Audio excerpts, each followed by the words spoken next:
Welcome to another episode of Dad Can We Talk. I am your host, Anthony Ray, and this is episode 137. Man, y'all, we done came a long way.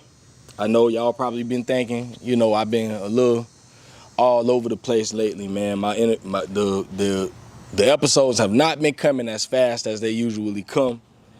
I've been having a lot of stuff going on. I'm getting my stuff together, though, man. But when this opportunity right here came for this interview right here today, listen, I got to jump on it. I've been waiting to get my boy on the pod, man. So that's where we at today. But before we get started, man, y'all know what to do. Y'all go to YouTube and go type in Dad Can We Talk. Subscribe to the podcast. That's the greatest way that you can help me out. Also, you can find us at Facebook and IG at Dad Can We Talk. You can find us at Spotify and Apple Podcasts at Dad Can We Talk. And you can also find us at our website at dadcanwetalk.com, where you can stream all the episodes there, video and audio. So, man, without further ado, man, I want to get right into this, man. Like I say, I've been waiting to get with this guy here. It's been a few months, man. I reached out to him a few months back. You know, he had a few things going on. He was like, bro, I definitely want to do it. Give me a little time. Just give me a little time. And this past weekend, we were at the freshman showcase at Eastside High School. And we ran into each other, and it was like, let's get it. Let's get it, man. So y'all know, like I said, I had to jump on this opportunity. And I had to get this guy on. So, man, I want y'all to welcome to the show. I'm going to let him introduce himself. I want y'all to welcome to the show my man, Coach Jit Jordan. What's going on, my boy? What's up, boss? Man, tell the people who is Coach Jit Jordan? Who is Coach Jit? Coach Jit Jordan, man, just somebody who out here, I guess, just trying to do, I guess, the right thing for these kids, man. Just put into place where I can help somebody. So I'm just out here just trying to do my due diligence, I guess, and just help people out, the best way I can. Like I know, it's a lot going on. So, these kids need a happy space, That's how I was raised. I was raised with love, so that's what I try to spread. Straight up, man, straight up. If y'all don't know, man, if you don't recognize what we are, man, we are at the legendary TV McPherson Park in Gainesville, Florida, man. So if y'all thinking, man, that kind of look familiar, that's where we at, man. But why this spot right here? This is a spot that you picked. Why did you pick this spot right here? What's the significance of this for you? This where I guess it all started from. These outside courts right here, those baseball fields. We started our football practice over there. This where I reside at. I felt like, this the Gainesville Kings, this where we come from. So this where it all started at. So, that's why I picked this spot right here. I love that, man. So, let's go from the beginning, man. I always keep the first question on the podcast the same, and we're going to start there again today. What was your relationship like with your dad? None. Ooh. None. So that's why, I go so hard for my son. That's why I go so hard for a lot of these kids. That's a lot of it. How would you say that, not growing up with your dad, like how would you say, if anyway, how would you say that affected you? Just affected a lot, because you gotta navigate from a boy to a man, to learn, I guess a lot of right things to do as far as, protect and provide, you know what I mean? So I missed a lot of that from a man's point of view, what I mean? So, yeah, that's where. Were there any other men that stepped in, that, other men that you looked up to? Yeah, of course. My brother, I got an older brother. Also, one of my best friends back home in Miami, his dad, my uncle, You know, both my uncles, just real men, solid men, bro. You know, yeah. Straight up. And so that's what really just gives you that drive, because, you know, I think that's the story for a lot of us. A lot of guys that I've talked with, a lot of guys that I grew up with, even myself, not having that, you know, and now having my own children, it's like, Right. I never want them to have to feel this. Right. You know, if God willing, you know, you never know what happened in life. Right. But it's like, I never want them to have to feel that. Right. You know, and so I definitely feel you on that, you know, just knowing that, you know, when you grew up with something that you were missing, you don't want your babies to have to feel that. Nah, not sure. Yeah, you don't want your child to go through pain. Like, you know, you try to avoid your child going through any kind of pain. So, especially something like that. You know what I mean? So. And was your situation like a something like you just never, like your dad just never came around, or you just never knew him, or was it like incarceration, something like that? Just never came around. Sheesh. Yeah, just never came around. You know, right around the corner when I got old enough, you know, pulled up on them, but yeah, just never came around. And what was that like when y'all ever had that talk before? I mean, it was an awkward moment, but you know, it was cool, man. Just to see his face, you know what I'm saying. So that was cool.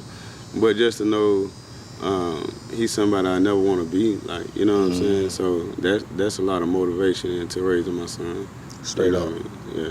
Straight up. Nah, that's real. That's real. And I always like to ask stuff like that because I think that's important for, like, I am glad you did at least go around and you make those attempts. I always try to tell guys, do as much as I feel like we shouldn't have to do stuff like that, but I always tell guys, make the attempt at least, because that was one thing it's funny, I talked with my pops the other night, man, and we were just chopping it up, and like I told him, you know, I'm 35 years old. Right. And I still need you, bro. Right. Still to this day, regardless of the past, man, you wasn't there and all that, man. Listen, Pops, boy, I need you. Right. Especially right now in my life, boy, I'm going through a lot of stuff right now. And yeah, I got other guys I can reach out to, but I like to be able to reach out to you. Even though I feel like my Pops can't necessarily give me what I need, because I know that he's never even been in these situations that I'm in. Right.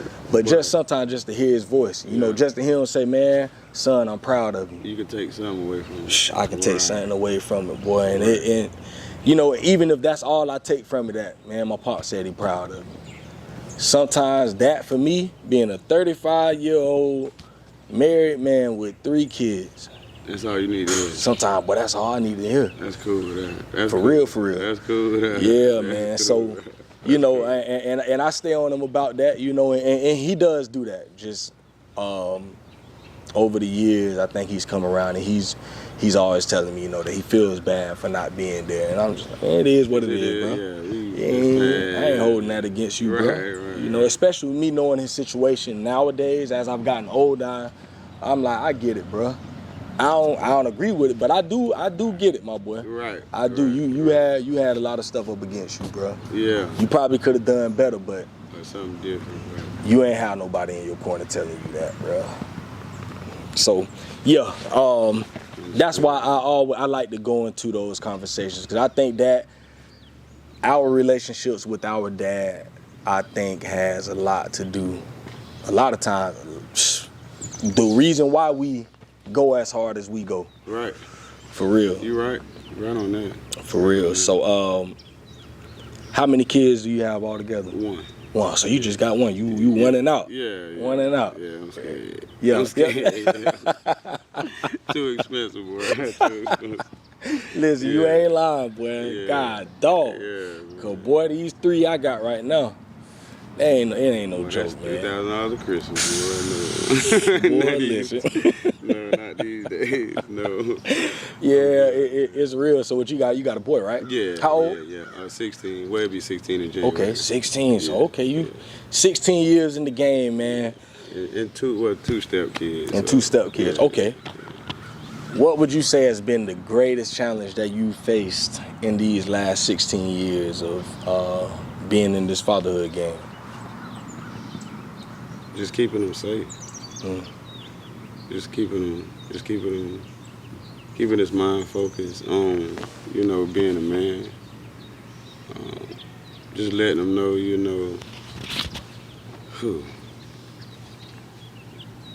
just keeping him safe, basically. That's one of the biggest challenges for me. Yeah. Raising a teenager, man. So what he was, 16, that's 10th grade? Yeah. 10th grade. 10th grade. Woo. We almost out here. Can't wait. Boy, listen. Yeah. So what was that? So my son, he's about to be 9 next month. Mm-hmm. What has it been like once he hit that puberty stage? Like, how have you been able to keep him in line? Or what challenges have you faced? Man, boys gonna be boys, man. So it just, I guess, me and his relationship, kind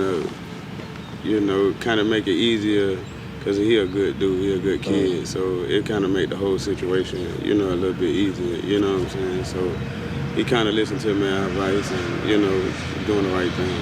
So that's better. Man, I always say, like, one of my fears is, like, right now my son, he get home from school, I might be home or something, I might not, or I might be out, come home from work. Mm-hmm. He want to go outside and throw the football. Right. One of my fears is one day he don't want to spend that time with me no more. How do you keep that, like you say, that relationship? And I know the relationship is everything, to be able to have that with your son. Like, how have you been able to keep that relationship intact with him? Man, that's crazy. Because as fathers, like you said, we so much afraid of that. Just listening to him, we had a conversation like a couple of weeks ago. They just as scared as us. And that kind of threw me, you know what I mean? Because I was going on the sense like, okay, he getting older, I got to kind of separate myself, because I got to be able to handle him, letting him go, because, I want him to dream big, do big things, so that necessarily means you're not going to be around me all the time, you know what I mean? So, but when I found out, had a conversation and just found out he was just as scared as me, Sheesh. That threw me for a whole loop. So it's just like, okay, it's more back to him now. I don't know, it kind of threw me out, so it's more on him again, Jeez. Yeah.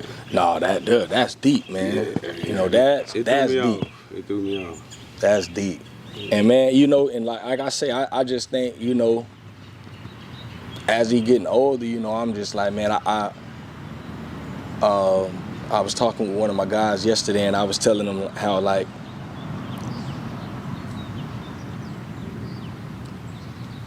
sometimes I'm tired.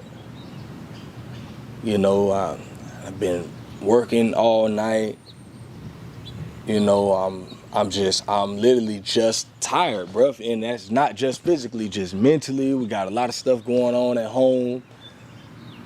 And then there's times when he come and he asks me, hey, Daddy, like, can we go outside and throw the football?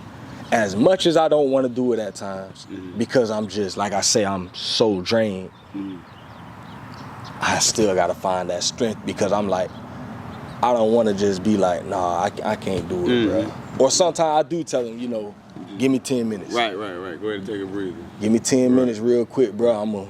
Right. And I promise, and he'll come at 10 minutes. He gonna look at that clock. Come at 9:59. You better believe it. And he gonna say, Daddy, it's been 10 minutes. And I'm gonna get up out that bed, put them shoes on, and go throw that football, because that's something that, like, he's coming to me and he's asking for that time.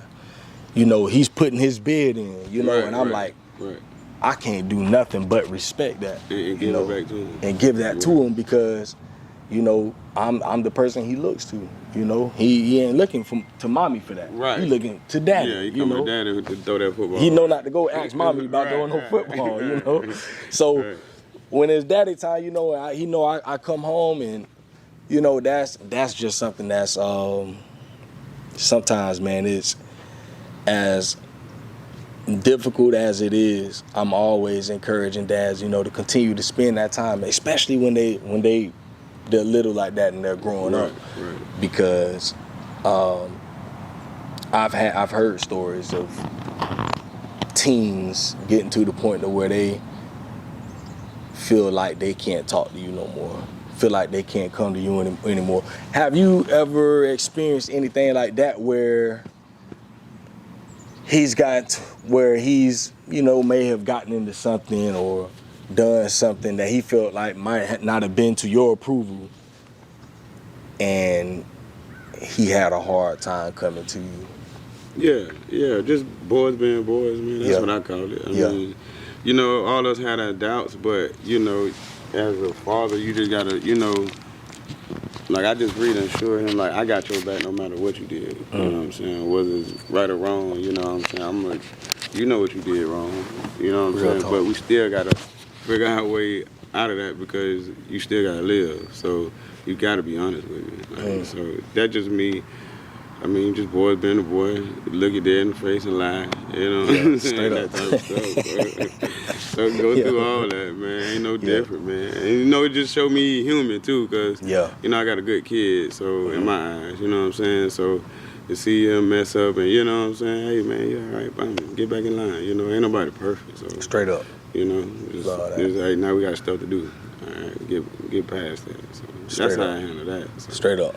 Man, I've heard your name come up a few times. I'm just running into people. We talk about the podcast and this and that. And, man, your name has come up a few times, men and women. That's like, when you going to get Coach Jit on there?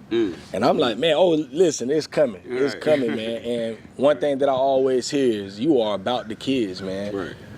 Where does that come from? Like, what motivates you to be that in the community? Man, it's just coming from how I was raised, man. I was raised by a single mom.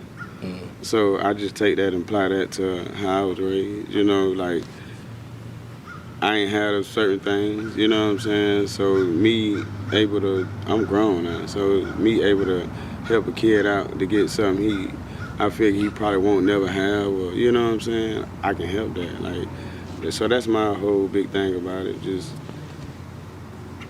Just helping the kid out. I mean, that's our future. You know what I'm saying? They don't know.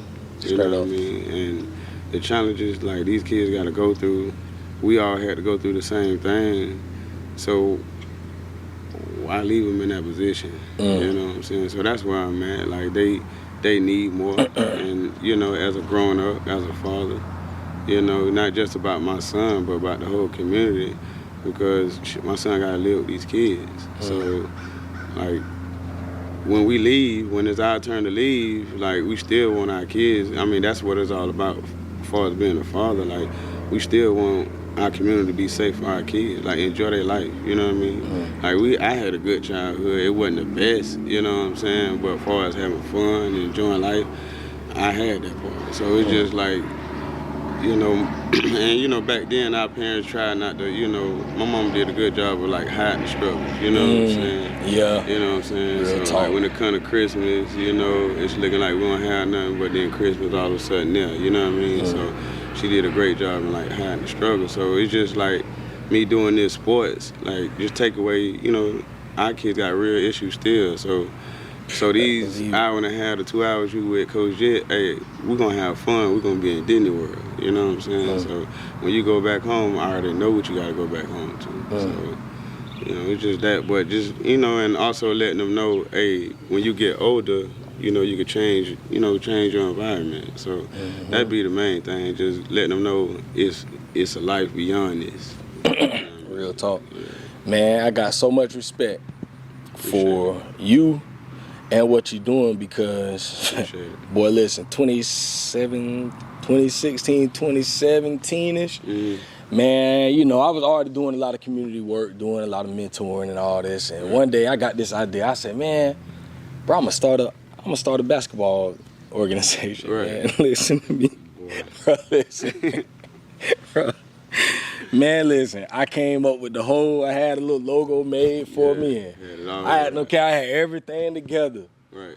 Boy, listen, it took for me to, I was coming out my pocket for this stuff. You gotta do that. Man, boy, I went to one of them tournaments. The way it took that one tournament. I say, this ain't for me, man. Yeah. I had to be honest with myself. I say, this ain't my lane, boy.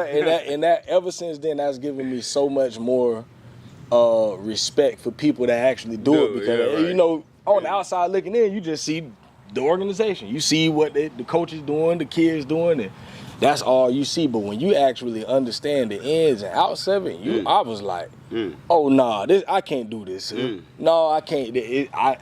I had to be honest with myself and say, that's not my lane. Right. That's not where I'm at with it, bro. Like, and it's all right to go. I tried it out. Right. I put my foot forward. Right. And after that, I was like, nah, I'd rather go and assist somebody else. This here ain't for me. Right. And, man, so talk about that, man. Outeast Kings, the Gainesville Kings, like, talk about that, how you got the idea for it, what motivated you to do it, and just talk about that whole thing. Dang, okay. So, really, really, man, to be honest, okay. So I had something going on with the villages or whatever. Mm-hmm. So that didn't really go through as smooth or whatever. So I was stuck with like 60 kids. Like we were just stuck in the middle, me and my partner, my man, Ernest Davis or whatever. But we were stuck in the middle, and he was just playing. It was just like, let's start our own organization. And I'm like, at first I told him no, because I don't really like, I don't really want to be a head. You know, like you said, you don't want to deal with that, you know, certain stuff. If you smart, you don't want to deal with it. You know what I mean? So, at first it was just like no, but then you got parents and kids like, what we gonna do? What we gonna do?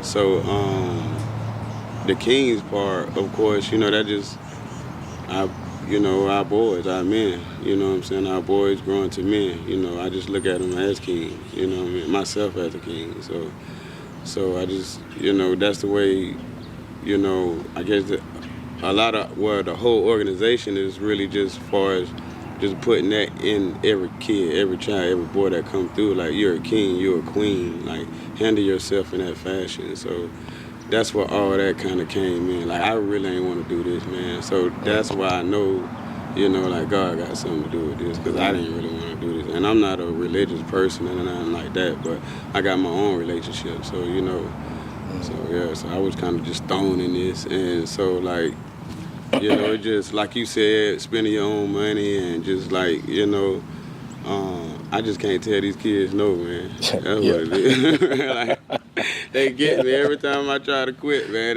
They'll bum rush me. I'm like, man, but we get it, you know.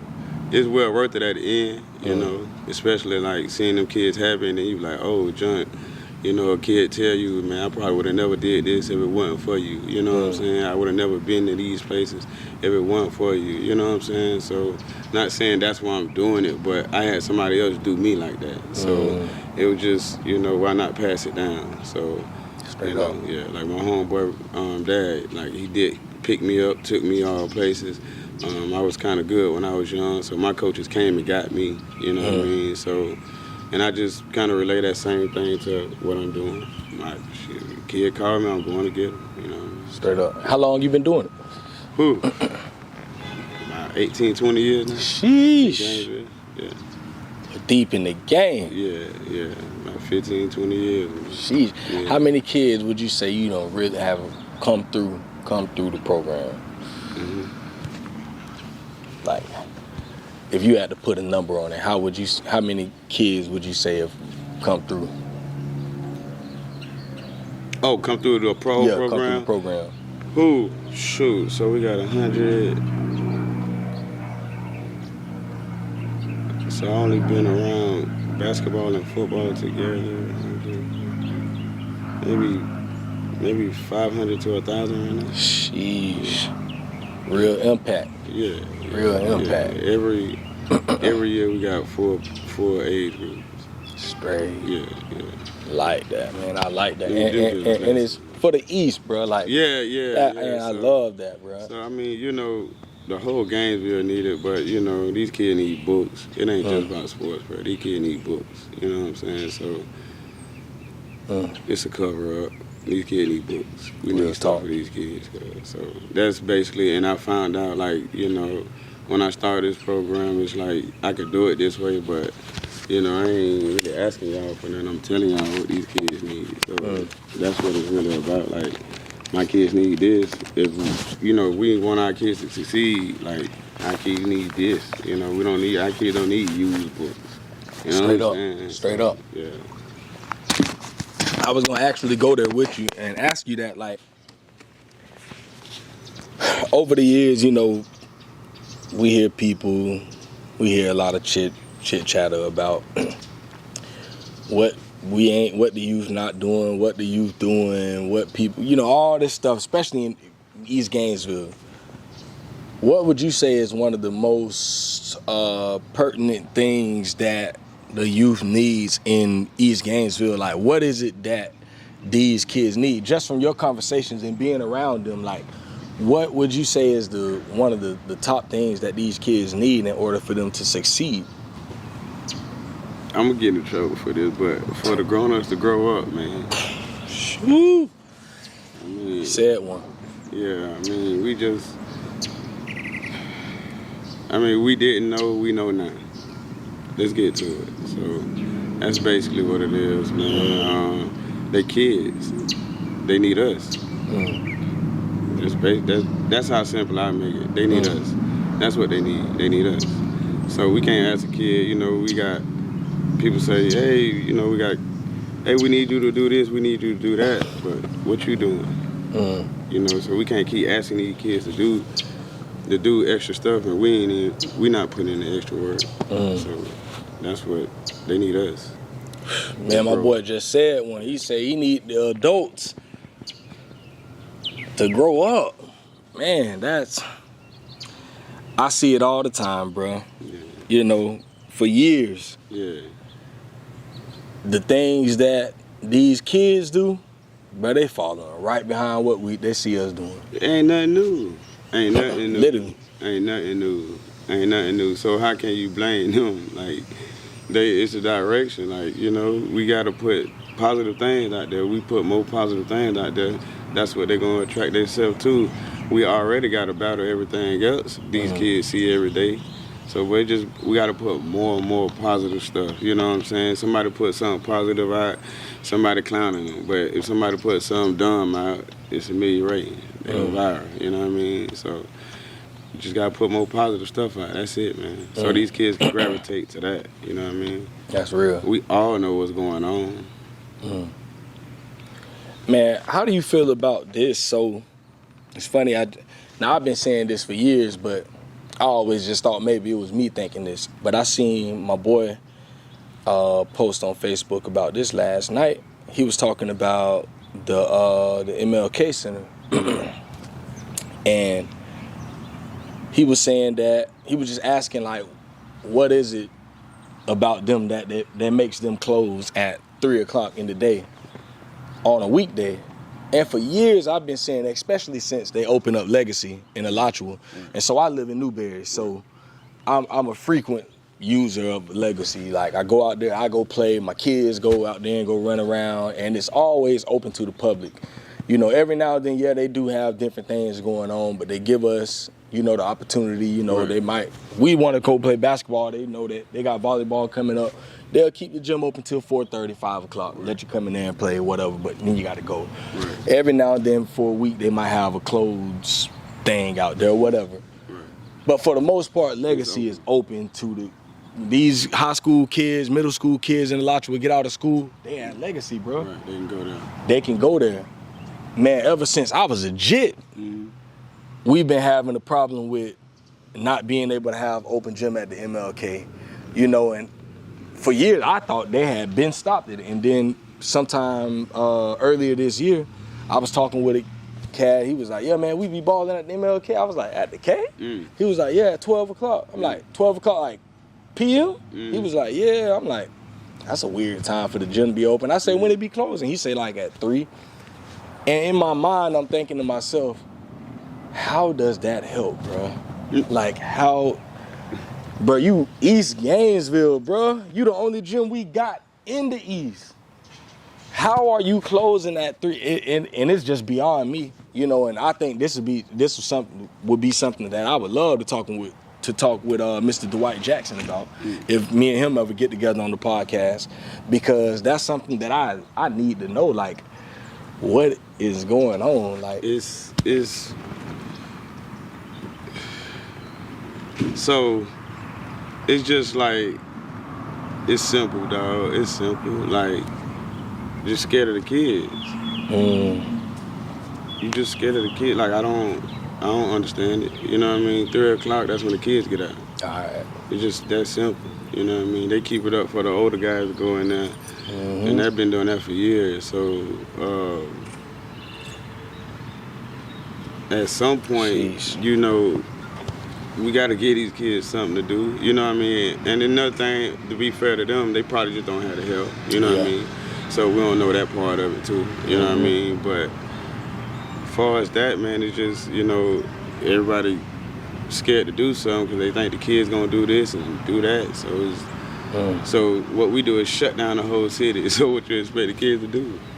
And that's why they run around in the streets doing what they doing. What you expect them to do? So if that's a place that these kids, when you do open them doors, they do go there. So, you know, I don't know, man. I just had conversations like, you know, they don't know, you know what I mean? So they don't know what's really going on. So it's like, I want to have those conversations, like, because these kids need those buildings open. Like, everybody, like you say, everybody else for kids. I mean, we had places to go. It's just weird times.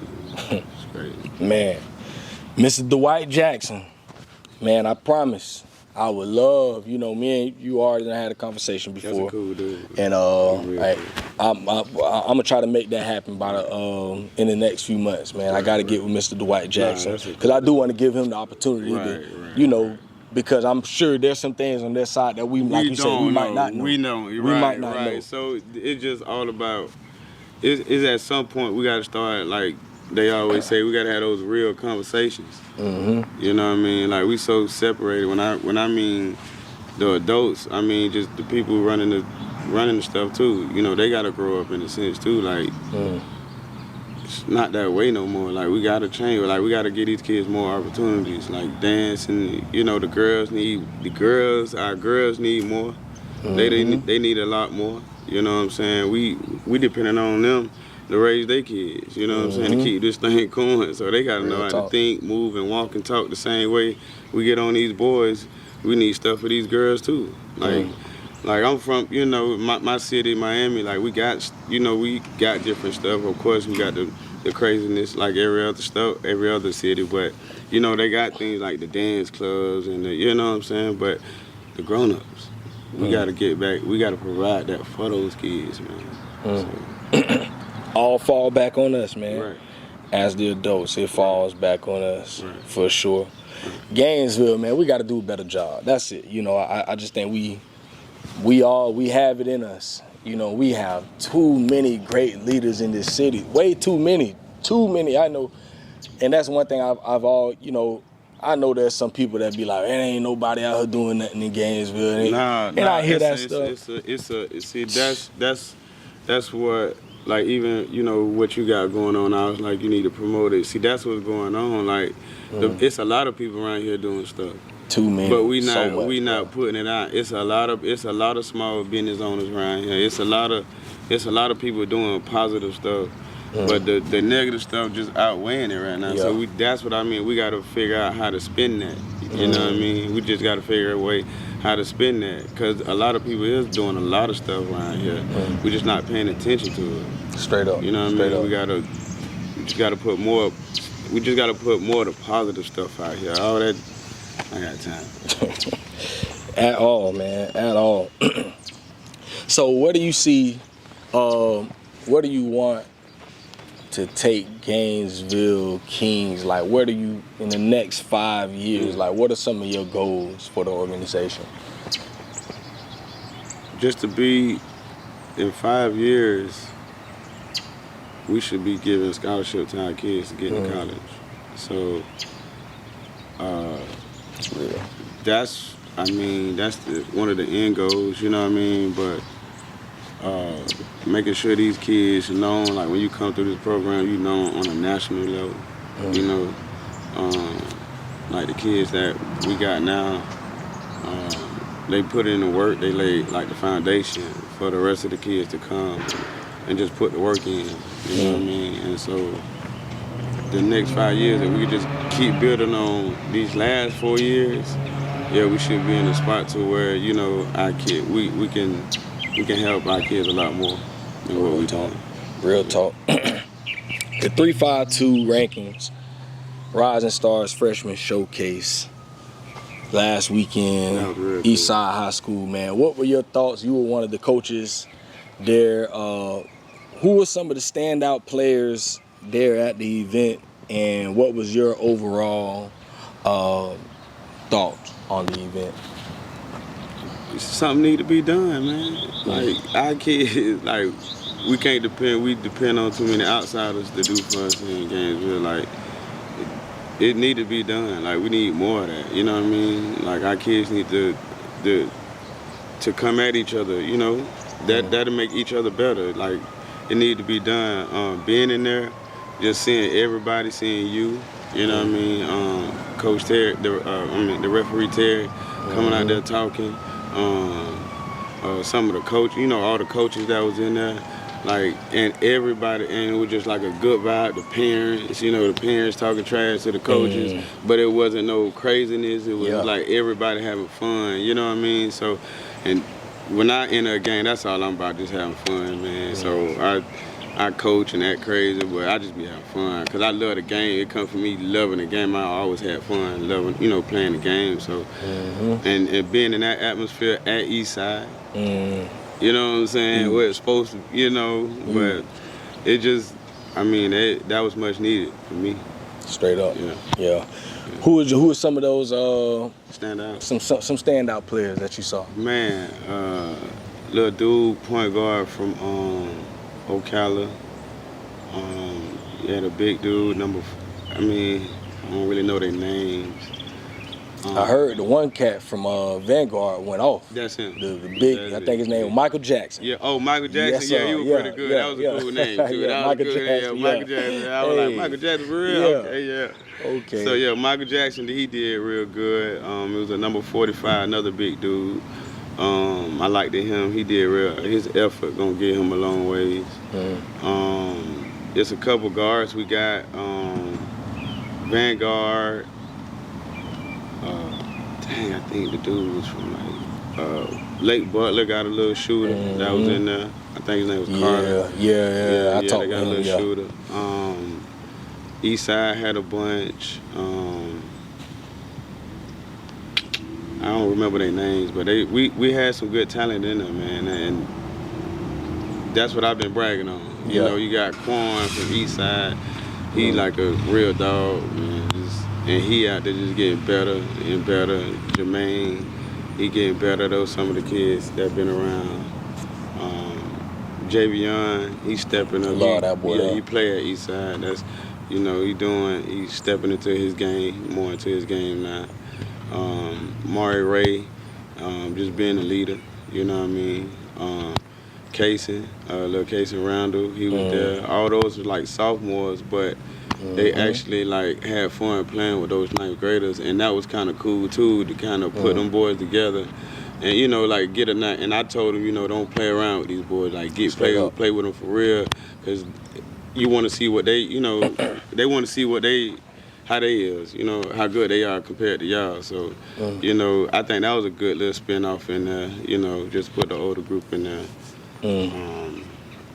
That's pretty much.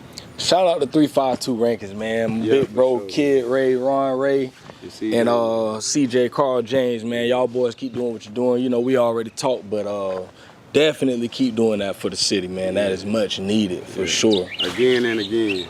For sure, man. That's it's so important. You know, just sitting talking with those kids over the weekend, man. You know, I tried to have a little fun with them, you know. Right. And they were good kids, man, you know, and that's the stuff that I love to see, you know, when I can sit with these guys and they were so excited, you know, they were like, boy, this is my first interview. You know, I'm like, and for me, I'm like, this ain't nothing. But to them, they like, bro, this is huge, you know. And then a few of them wrote me on IG after that, like, man, bro, listen, boy, hey, whenever you get my interview, let me know. You see, now they want to, man, see, that's what we need to do. So we got to prepare, because a lot of them kids going to be doing interviews later on. Yeah. So, like, little things like that, we got to get these to these kids, man, so they can get used to living. We can't expect these kids. We can't send them out there, like, and they don't got no tools to work with. You know what I mean? We got to keep giving these kids tools, man. These kids, since I've been coaching these kids for 20 years, every kid I came across was a good kid. You know what I mean? It just what path, what structure they got, what structure they don't have. You know what I mean? That's where it comes down to, man. And we got to give them a lot more, man. Straight up. And that's one thing that I saw just over the years in the community, period. You know, I would talk to some of these knuckleheads. I remember just walking through 8th, and when I would actually have a conversation with the kid just one-on-one without his homeboys around and all that. All right. Good I coached all of them. I'm like, bro, man. And I coached all of them. I get it. You got to put on that face. You know, you got to put on that face. You know, you around your boys. You know, you don't want to seem like a square. You don't want to seem soft. You know, they got to put on that face. But at the core of these kids, I've never met one kid that I've had an interaction with, even the hardest one. He thought he was so hard. Right. And he gave me the hardest time. Right. And right now he doing 15 years in prison. Right. But before he went in and he was out and I had a conversation with him, I told him one day, bro, I'm gonna come pick you up, bro. Like, he was 18, he just hang around. Like, you just be hanging around the hood, bro. Like, what you doing? Okay. And I went and picked him up, man, and we had a day together, man, where we was able to chop it up. He still was trying to be hard, but I think at the end of the day, he was like, he needed that. That was like a brother. That was a fresh air to him. And he played hard with me after that. Right. I took a step back. Right. I was like, I ain't trying to force you to do nothing, bro. Right. Man, when he ended up getting caught up, he caught 15. And since he's been in, I've been writing. And that first letter he received from where he wrote me back, he was so surprised. And he was like, man, big bro, man, I just want to tell you I'm sorry, bro. Like, everything you was telling me was right. And I'm like, you ain't got to do that, bro. That ain't even why I'm writing you, bro. Right. I'm writing to make sure, to let you know that I'm still here for you, bro. Even though you did what you did, and I told you, I called it out. I told him. Cause I say I done been there before, bro. Been there. I got a homeboy right now doing 15, same charge. And so I'm like, that's all I was trying to tell you, but bro, you gotta know that your life ain't over yet, bro. When you get out of here, you will be 35 years old. Right. So in this small time, man, it's like the dream get killed at 13. Sheesh. Yeah, they don't even, and it's crazy because, like, you know, you say in them bigger cities, you know, we I guess we go through a lot more, but we don't stop dreaming. Like, and that's the problem, man. Like, they start dreaming, man. These kids, man, these kids so talented. That's what you could pick a 5. You can have 10 kids and you pick 5. I turn my head, you give me 5. And I feel comfortable. I feel confident and comfortable with those 5 kids. That's how much talent in Gainesville. So much, bro. Right. So much.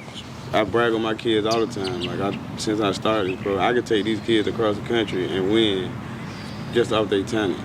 You know what I'm saying? So, and we doing that, you know what I mean? So these kids got the talent. We just got to expose it. We just got to bring it out of them, you know what I mean? We got artists. We got Coach, I think, what's his name, doing the thing at Eastside with the haircut, you know what I'm saying? Oh, yeah. So we need more really of that, right? We need more of that, you know what I'm saying? The cooking class that we used to have in school, I don't know what they did with those programs. The mechanical classes, like, The boys tools, good with their hands. Them tools, they country. This Gainesville, that's what they know. Yeah. I know real talk. like real grinders from here, bro. Real you know talk. what I mean? So like, these kids know how to get it, man. They know how to get it, man, from the mud. They know it. That's their father. You know what I'm saying? Around here, that's the culture around here. That's the East Side culture. They know how to grind to get whatever they need, bro. They don't need no hand. They don't need no handouts. They know how to grind to get there. So it just and all they want is a little bit of money. That's all they want, bro. Who else? Who don't? Straight up. Who don't? Straight who up. Don't? But we gotta show them how to get it. Man, you can go build. You looking for that little change? You go make $120,000 in 3-4 years if you just sit down somewhere. Easy. Just sit down and learn your craft. Whatever your craft is, you could be making $120,000. You do these little cooking trucks they got around here. All right. Them $120,000 a year just starting off. So it's little things like that, man. Just we gotta put it in them. We gotta put it on them. You know That's what I mean? real. That's real. So, but it's a lot of people that's getting to it around here as far as opening their businesses and a lot of mentoring groups. I'm seeing popping up. We need more mentor groups. Like more and more. Like it can't never be enough mentor groups. Never. You know what I mean? So we Never. Kind of refreshing to get people that love kids just as much as or love the sport, or just love just being around the whole atmosphere just as much as me. You know what I mean? Getting parents to help out, that's a big thing. So big time. And our parents stepping up. So it's like our program grew from this to that, like from this to that in like a year because of everybody just diving in, everybody like want the same goal, you know what I'm saying? And that's cool. And all it is, it's just having a good staff, man. You get some good staff, you can do a lot of things. So. Straight up. I want to go here, man. Man arrested for attempted murder for 2 people. Man, I'm scrolling IG one day, and I see that. I had to go back. I'm like, hold up. Ain't no way. Ain't no way. It got to be more to the story. And I say, that's when I knew. I said, I got to get my dog on here because there were so many people that more than sure they were like me, just shocked when they saw it, even just the headline. Talk about that whole situation, man. If you can. So,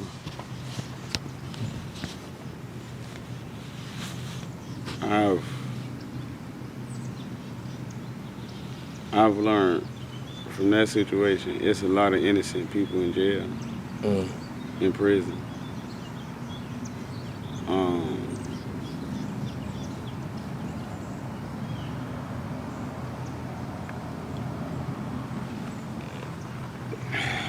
I mean, just people being like,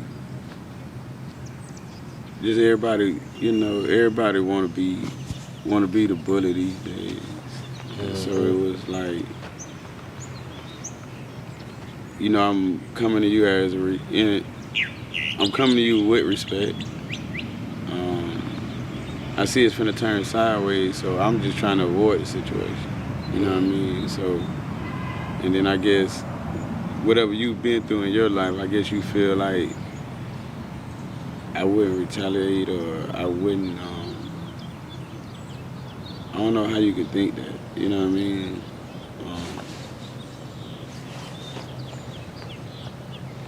It was just crazy, man. Because I don't really bother nobody, you know what I mean? I was doing fundraising for my organization at the firecracker stand. And, had some people that's, not doing too good in their life, you know what I mean? Living they had like a little village right here, down from the thing. So they'll come through there, and just keep going. And so, I know you might need a little help, whatever the case may be. So, I wasn't really saying anything at first, but, I was going to get something to eat, and one of them disrespected my wife. And I was just looking for the person that disrespected my wife. And so the dude that actually came over that I actually got in an incident with, like, I seen him like 2 nights in a row. But we communicated, but it wasn't nothing crazy. So that's the reason I called him, because I was like a familiar face in that area. So, I was just like, hey man, just tell everybody, just don't come over here no more, you know what I'm saying, or whatever the case may be. But his wife came and escalated the whole situation.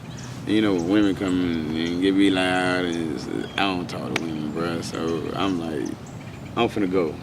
And he hit me, so. And I just shot in the air. I was dazed a little bit, so it was just like,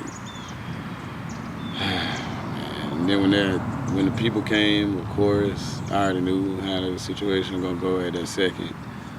So I just I was frustrated because, that dude was being stupid. Like, you know what I'm saying? Like, just being, that was ignorant, you know what I mean? So, like, but I just knew I just had to be patient, man. Everything worked out for the best, but just had to go through that situation. And then it still kind of messed with me after the situation. I still go through, like, little things here with certain little things just because of that. And so, and the most hurtful thing about the whole situation was my kids, you know what I'm saying? So I, hearing my kids crying and all that type of stuff, like, I don't feel in no way like I was a cool dude for that situation at all, you know what I'm saying? Like, I tried to handle the situation as best as I could. It's like I tried to make excuses of what I could have do. I can't. Hey man, like, I don't know but nobody ain't finna touch me. That's what I'm not finna allow. Like, you're not finna touch me. So other than that, man, that's all it was. Just my kids, man. You know what I'm saying? Like, they count on me. You know what I'm saying? I don't want them in that situation, and for them to look at me and see me and know they was, like, really hurt. Like, I'm getting real phone calls like, hey man, my kid was crying, are you okay? Like, hey, tell them I'm all right, you know what I'm saying? So yeah, I apologize to my kids for that situation. For sure. Yeah. For sure. What was that the conversation like with your son? Like, what was that? How did he really take that, and what was that conversation like with him?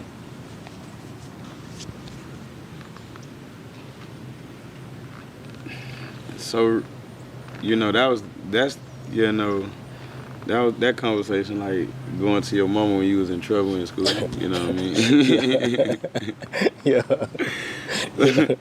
They like, damn, I gotta talk to him. Like, oh man, like I was straight with my wife and my mama and stuff like that, but talking to him, it was like, don't do it. It wasn't cool at all, but protect yourself. You know what I mean?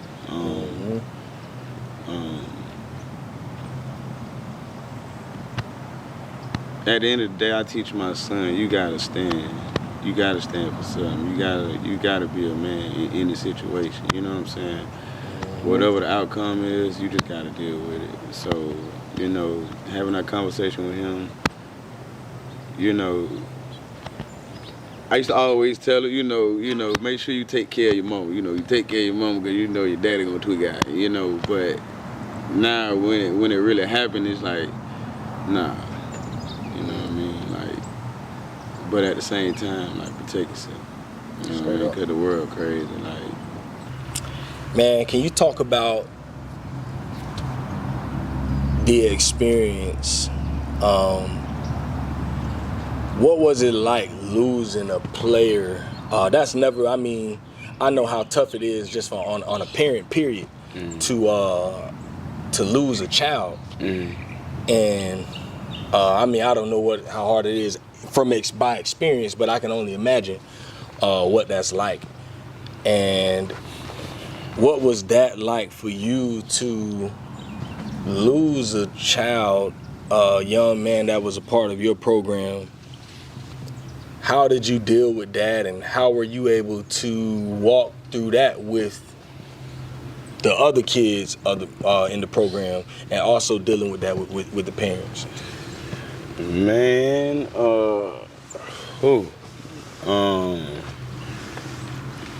was the hardest game I ever had to coach. First of all, like finding out just before you finna play, you know, looking for that kid.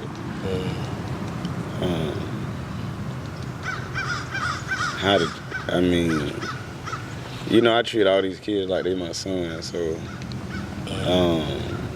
and you know, you always have those kids that kind of stay attached to you, you know, with everything going on around you. You had those certain kids that kind of stay attached to you, and he was one of them.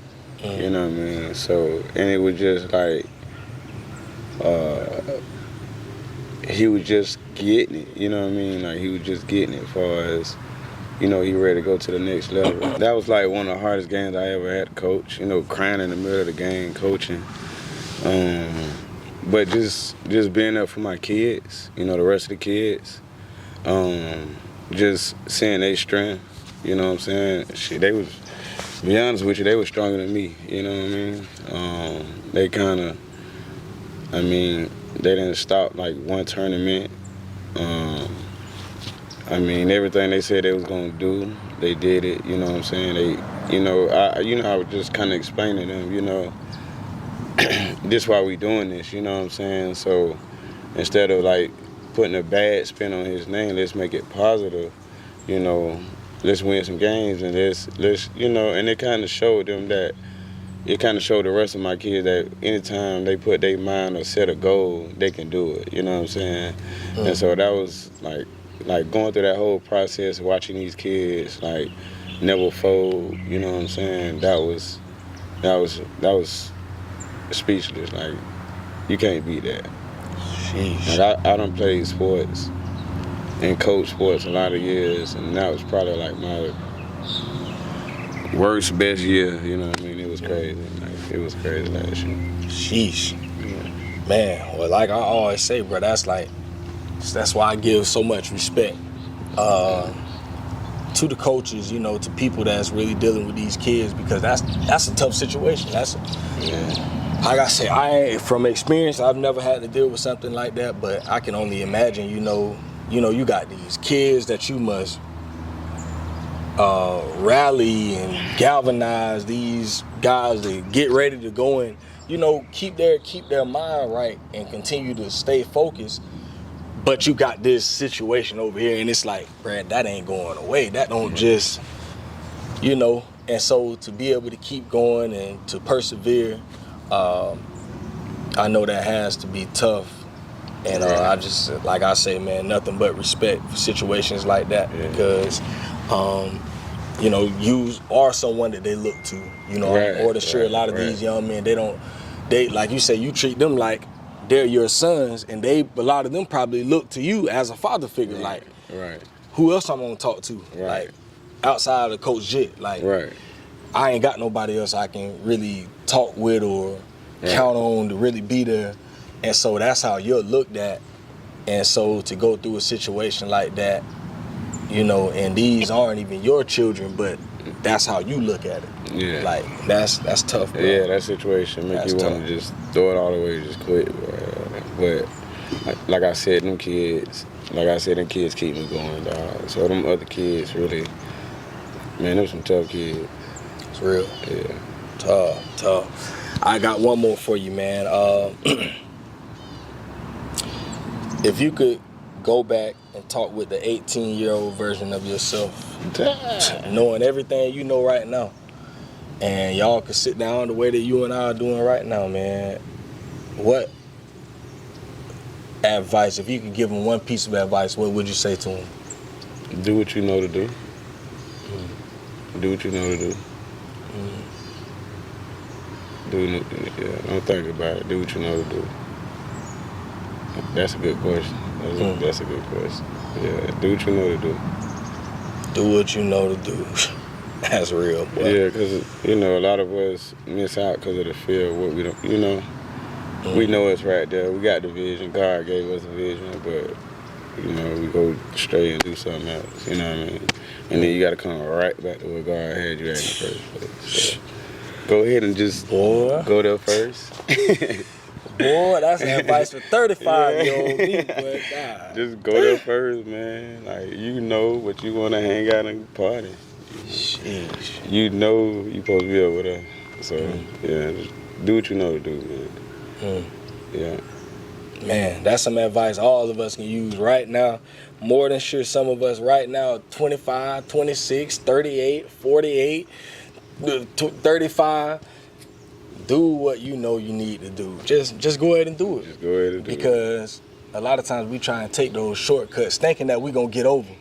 Man, boy, you going to earn yourself. That circle going to come right back to where you... Come right back. Boy, just do it right the first time, bro. Yeah.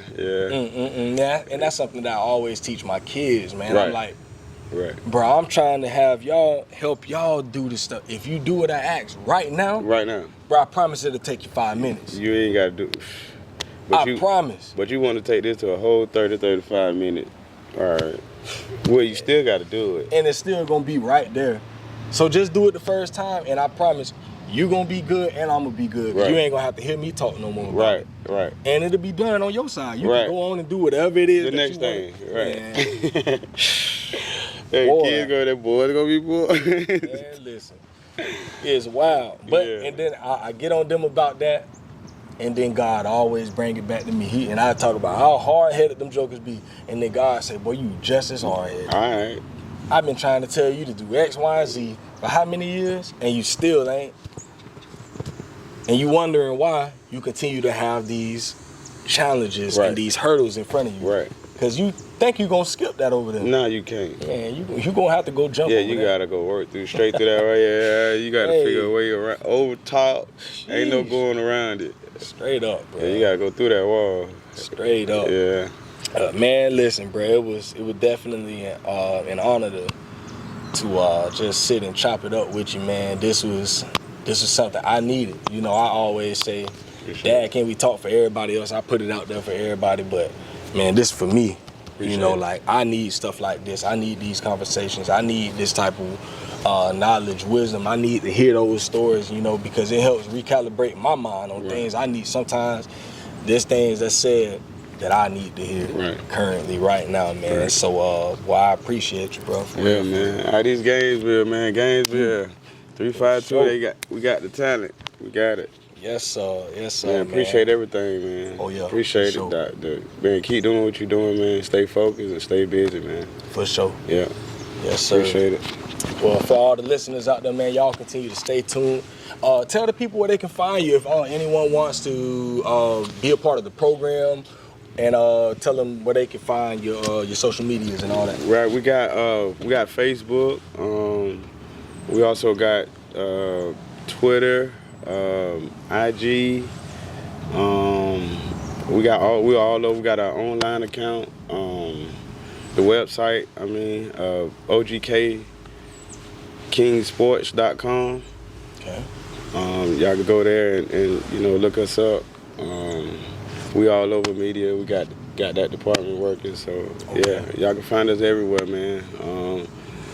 Beating somebody's team too. Yeah. That's how you can find them.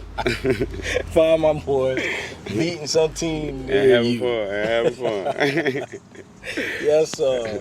Well, yeah, man, y'all go and check my man out. Go find him, go follow him, go like his stuff, go share some of the stuff, spread the word about the program, especially if you're here in Gainesville, man. You know, all the other organizations out there, man, we got to work together. You know, we ain't enemies, man. You know, we just got different names. You know, and so let's do better with supporting one another and sharing each other's stuff, and continuing to get the word out there for one another. So like I said, man, y'all go to YouTube, find Dad Can We Talk, subscribe to the channel, dadcanwetalk.com. Go check out some of the other stories from other dads, man. Over 100-something dads been on the podcast. Man, cool. So many different stories, so many different testimonies, and so many different accounts of fatherhood from fathers from all over the United States. I even had one guy on here from England, man. So, you know, it's international, man. So go and listen to these stories of these dads and support these guys. You know, so many of these dads are doing great things in their communities. And I'm just here to give them a platform and give them a voice to be able to spread that, man. So If you are interested in being a part of the show, hit me up, man. Facebook, yeah, hit him up, y'all. Anthony Ray. Hit him up. Y'all know, if you got my phone number, call me. Okay. You know, I know I done had a lot of stuff going on. I got a whole list of names of guys that can't come to me in the last 2 months. You know, so let's get to him, fellas. Yeah, I'm finna start cranking it back up, man. I'm getting my stuff together. When I start to crank it up, we hitting the flow running.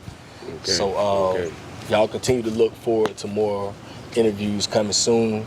But for now, we up out of here, my boy. Talking with you, man. sir. Appreciate it. And man. we gonna get back with y'all soon. It's Dad Can We Talk, episode 137, and we out of here.